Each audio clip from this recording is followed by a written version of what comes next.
오늘 본문은 부활절날 아침에 주님을 사랑하는 여인들이 주님의 무덤을 찾아갔을 때의 이야기입니다.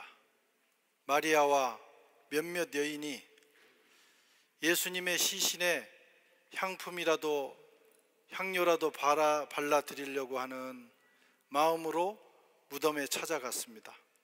그런데 주님이 거기 계시지 않았습니다. 1절에 보면 안식 후 첫날 새벽에 이 여자들이 그 준비한 향품을 가지고 가서 주님이 거기 계시지 않았어요. 어디 계셨을까요? 여인들은 주님이 분명히 거기 계실 줄 알고 찾아갔습니다. 그것은 상식적인 행동이었어요. 그리고 현실에 기초한 판단이었습니다. 돌아가셔서 그 시신이 무덤에 누였으니 거기 가면 주님을 만날 수 있으리라고 생각을 한 것입니다. 인간이면 누구나 그렇게 생각하고 행동하게 돼 있어요. 관성이라는 것입니다. 습관화된 이 물리학에서 관성이라는 건 물체가 현재 운동하는 상태를 유지하려는 성질이라고 그래요.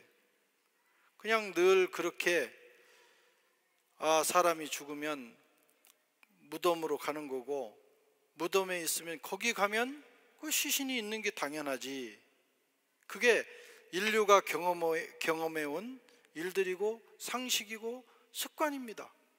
그래서 간 것입니다. 그러나 주님은 거기 계시지 않았어요. 돌이 무덤에서 옮겨져 있었고 그 안에 들어가 보니 주 예수의 시체가 보이지 않았습니다. 그 상황을 본 여인들은 두려움에 휩싸였습니다. 이게 도대체 어떻게 된 것인가? 누가 예수님의 시신을 훔쳐간 것인가?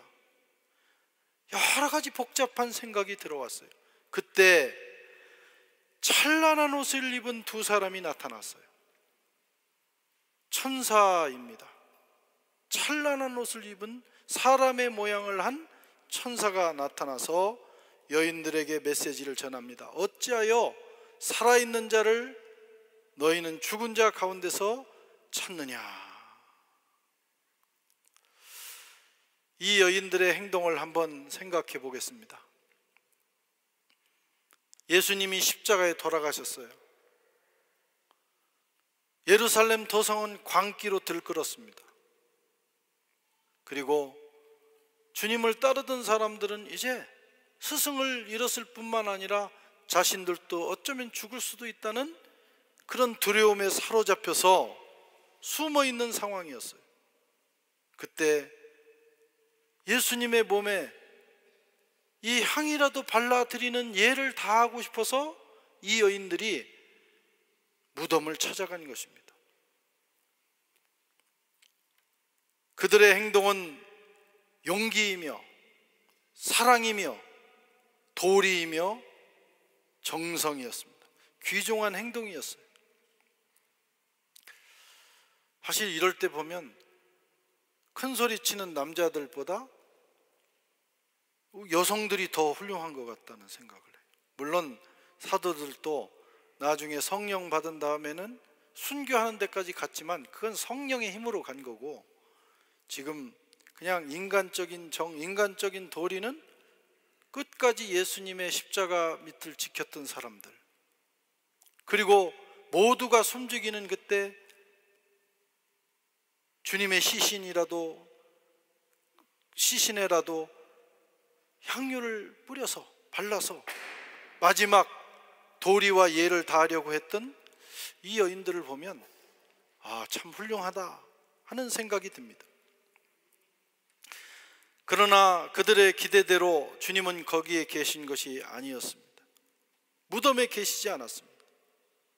무덤은 기억의 장소입니다. 거기 가면, 그래서 주님의 시신을 보면 주님과 과거에 있었던 여러 가지 경험들을 기억할 수 있는, 또 주님의 시신이 거기에 있지 않아도 그곳에 가면 주님과 관계된 것들을 기억할 수 있는 장소예요. 그러나 부활하신 주님은 거기 계시지 않습니다. 부활하신 주님은 다른 곳에 계시더라는 거예요. 너희는 어찌하여 산 자를 죽은 자 가운데서 찾느냐? 살아계신 하나님을 만나는 곳이 있다는 것입니다. 그렇다 할지라도 여인들의 행동이 헛된 것은 아니었습니다. 그 일로 인해서 여인들은 현실을 깨달았어요. 부활의 현장을 목격했어요. 그리고 그 주님의 부활을 증언하는 일에 참여하는 기회를 얻게 됐습니다.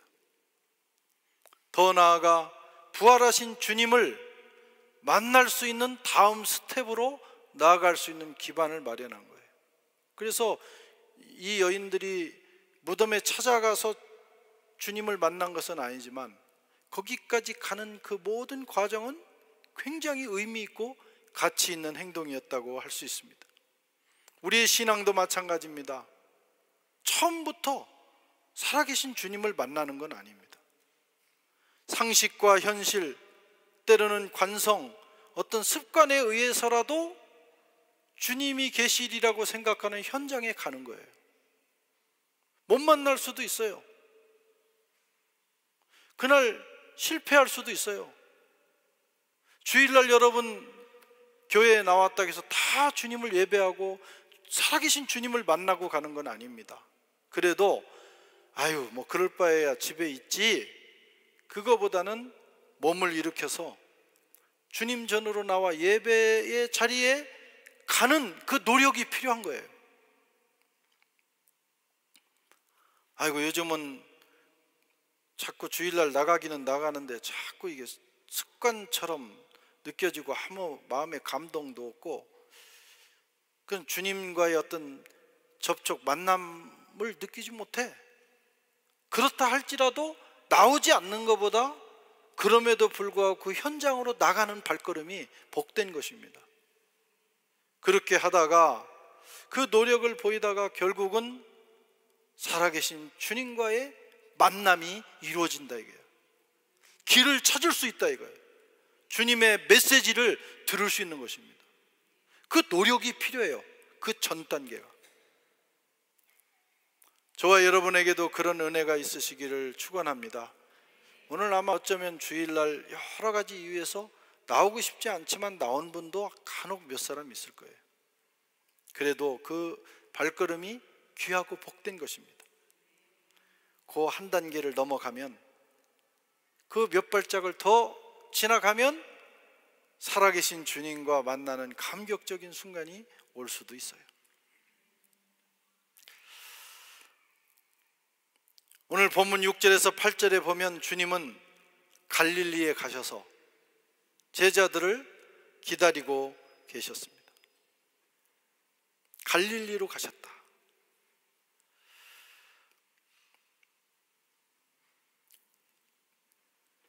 여인들은 천사들의 말을 듣고 예수님의 말씀을 기억해냈습니다.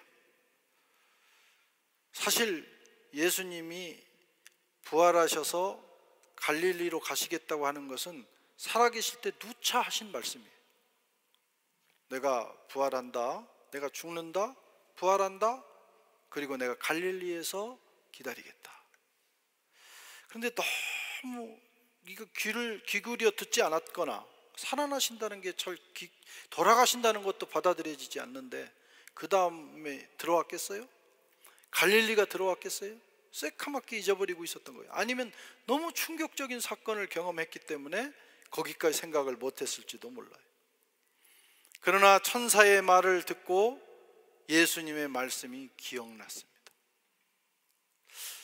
하나님의 말씀이, 하나님의 약속이 기억나게 하는 것은 들음으로부터 오는 거예요.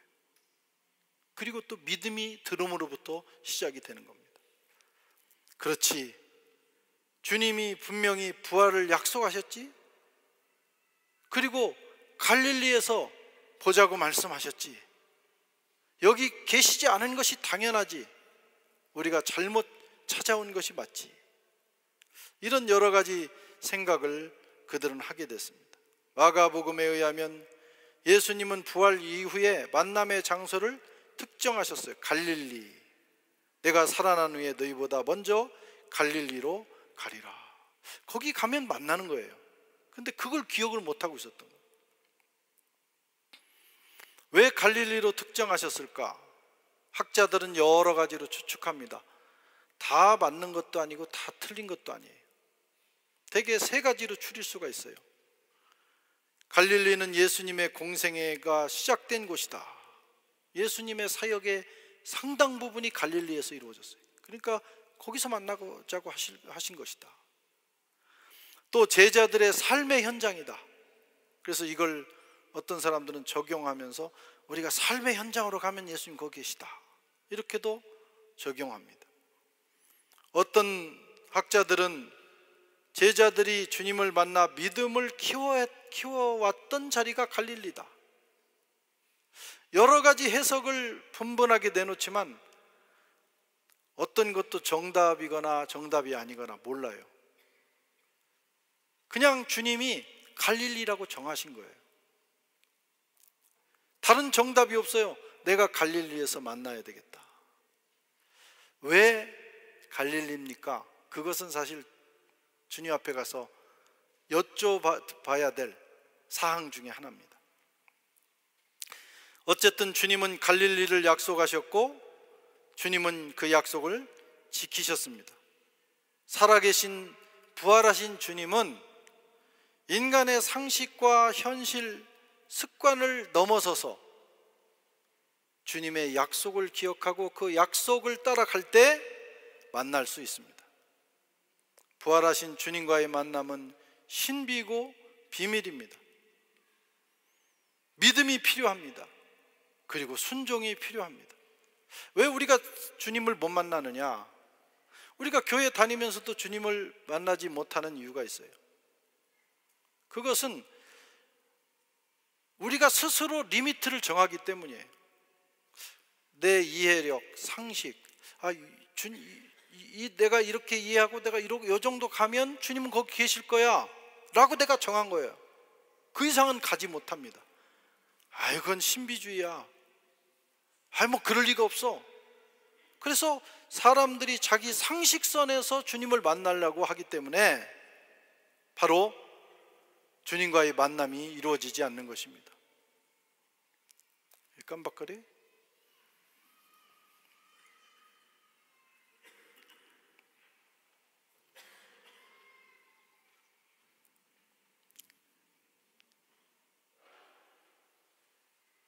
내가 까다로운 거죠. 이게 앞에서 깜빡깜빡거리니까 좀 헷갈렸어요.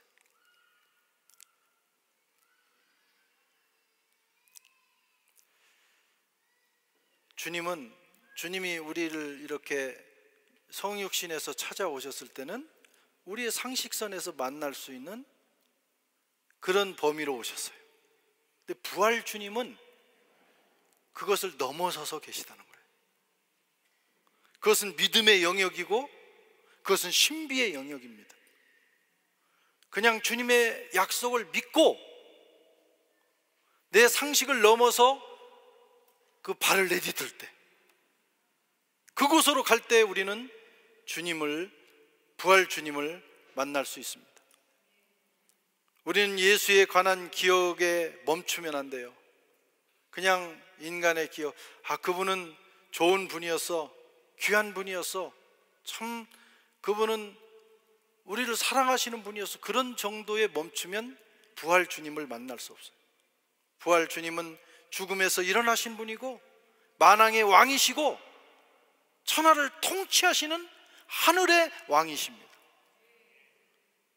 그분은 우리의 상식을 넘어서 계시고 초월해 계시는 분이에요. 믿음으로 나아가야 우리는 그 주님을 만날 수 있습니다. 갈릴리는 그런 곳이에요. 돌아가셔서 예루살렘에서 돌아가셔서 그 무덤에 계시면 당연히 거기서 만나시더니 그 근처 어디서 만나야지, 어떻게 그분이 그 순식간에 갈릴리로 가 계시냔 말이에요. 거리상으로도요 하루 이틀 사이에 걸어서 갈 수 없는 거리입니다. 어떻게 그런 일이 일어날 것인가? 인간의 상식으로는 받아들일 수 없는 거예요. 그러나 주님은 거기에 계셨고 거기에서 만날 수 있었습니다. 부활 주님을 만나는 순간 모든 것이 변합니다.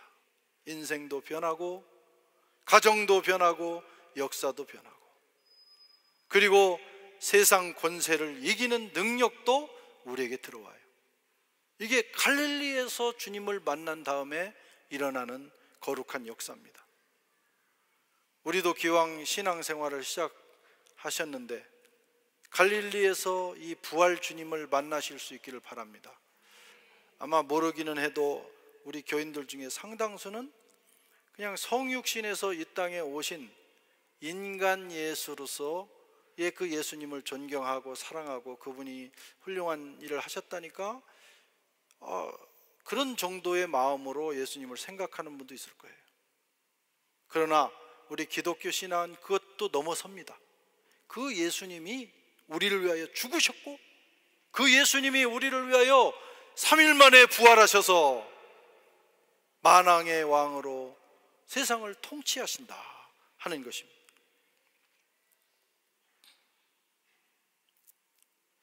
주님은 갈릴리에 계셨어요. 또 주님은 어디에 계십니까? 9절에서 10절에 보면 같이 읽겠습니다.